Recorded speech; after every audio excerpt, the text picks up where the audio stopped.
everybody. Welcome back to the Little River Forge YouTube channel. I just realized that I forgot to record the very beginning of this clip, but all I basically did was I took some flat stock, cut a little bit of a tip into it, forged the tip down, drew the handle out, and right now what we're working on is, it's going to be, I'm shooting for about an 8-inch kitchen knife, chef knife, little deal or whatever, but hang out, see what happens.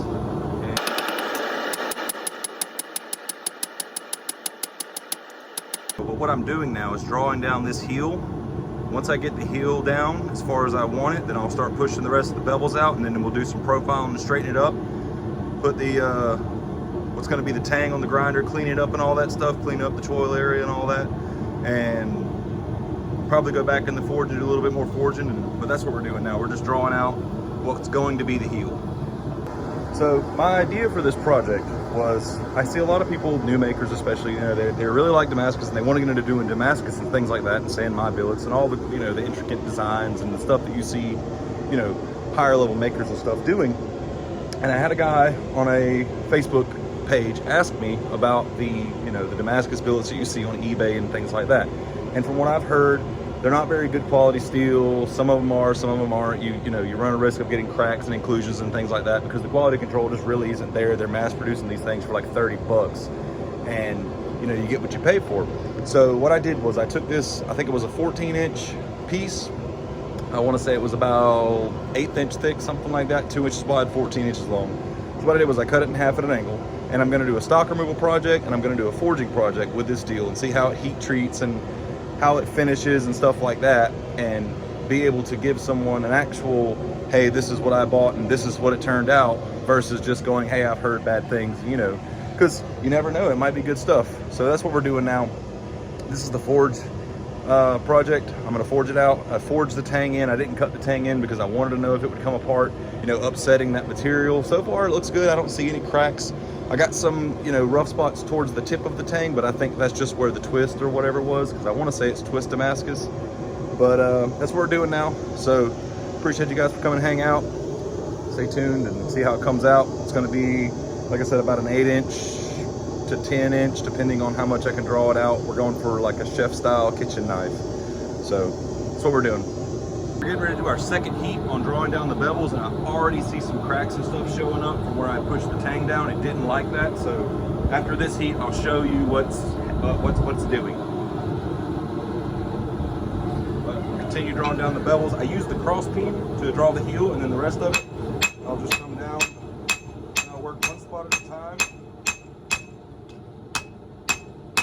Make sure it's even on both sides.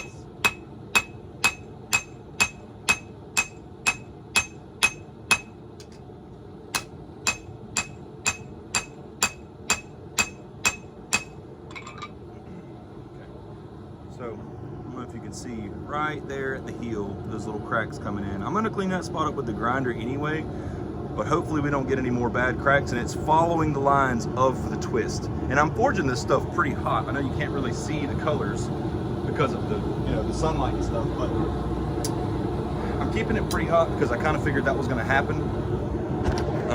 But I am keeping it, you know, at a pretty high temperature.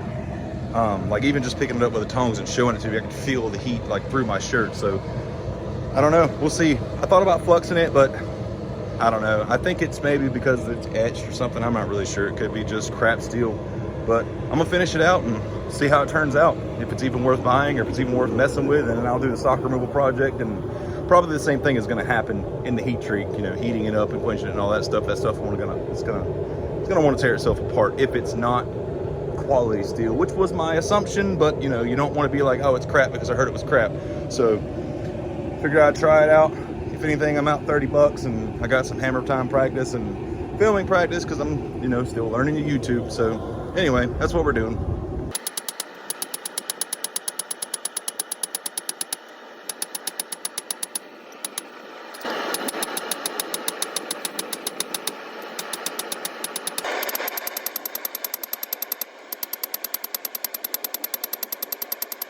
This is what we got so far. I mean, I'm gonna probably clean this up a lot. I've been trying to push it in different directions and stuff, but I don't really want to push the spots that are starting to open up further. So like up here towards the tip, that little dip, there's a little D-lam coming in, and right here around the heel, there's some D-lams and stuff like that and cracks. So what I'm gonna do is clean that up on the grinder and probably clean the spine of it up on the grinder.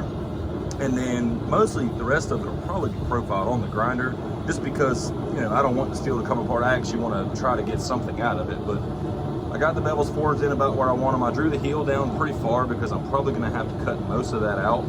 So that's what we got so far. We're going to go clean it up on the grinder and see what we can get out of it, you know.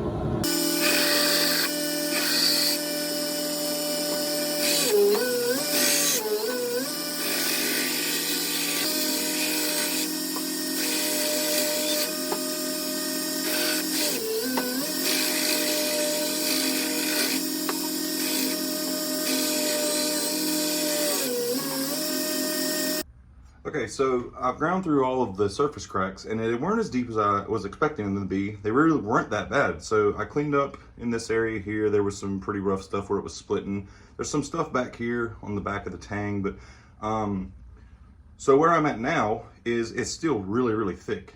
So what I'm gonna do is take the peen and I'm gonna stretch it as much as possible. I'm gonna push it, because like I said, I'm gonna do the stock removal, and I'm gonna do a forging video just to see how this metal moves. And the whole purpose of this is to see if you were to buy this product or whatever, or something you come across on eBay or Etsy or whatever the case may be, or one of those, I don't know, there's people all over Facebook and stuff selling these knives and they're super cheap. And people are always asking, are they any good?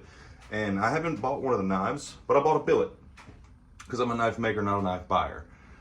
So anyway, so if you were to want to do this, if you were a knife maker just starting out and you didn't have the tools or a presser, a welder, or this, you know, huge elaborate shop, and say you just had, you know, a basic forge anvil grinder, could you make a Damascus knife that is good from this, you know, cheaper billets of Damascus? So I'm going to draw it out, see how much we can get out of it, see what it does, and hopefully it won't crack anymore, because I think it's going to be pretty cool.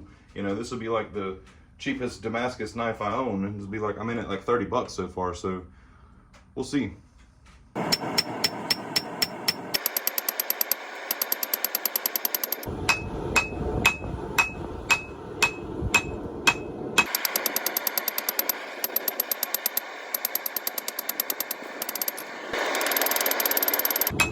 Here all I'm doing is I'm forging not at a cold heat, but a lower heat, and I'm not really trying to move metal. I'm just kind of replenishing and getting out the rougher spots and things like that.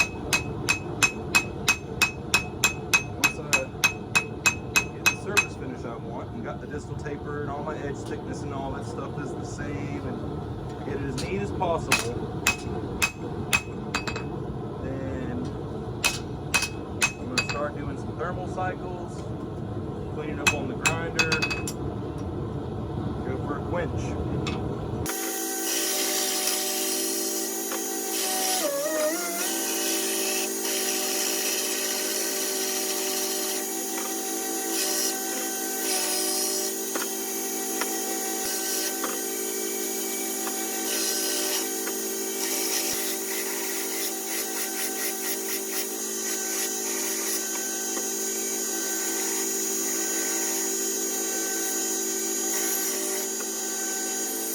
Okay, so we're going to round the video off there. I'm doing some normalizing cycles on it right now, but I'm running out of propane, so I'm gonna go ahead and, you know, cut the footage and all that stuff and edit the video and get it up. And on the next video, we're gonna finish it up, do the quench, temper cycles, handle, grinding, and all that stuff in that video. But so far so good. I mean, other than the little cracks here and there that I had, that's me running out of propane. I could grind through them. They weren't terrible. I didn't have like D-lams and stuff once I started grinding into it, because I forged it pretty thin and then I ground into it. So it might turn out good. We'll see. I'll get some more propane, get it finished up. But if you guys aren't subscribed, please do that. It helps the channel grow. I'm relatively new to YouTube. Just started doing YouTube about 2-3 months ago. Just kind of got into it to show people how I do things or whatever. People have questions, just, you know, little stuff like that. Not some kind of crazy, you know, master smith or nothing like that. Just, you know, I don't have a lot of tools. Most people that do it don't have a lot of tools. We're just hobbyists or whatever. This is how I do it. Take away from it what you want to take away from it. Learn a little bit, ask questions, you know, be involved or whatever. Basically the whole point for the YouTube platform is to, you know, try out different things and do new things and stuff like that. So I appreciate you guys for watching the video. Thanks for coming and hanging out. I'll catch you on the next one.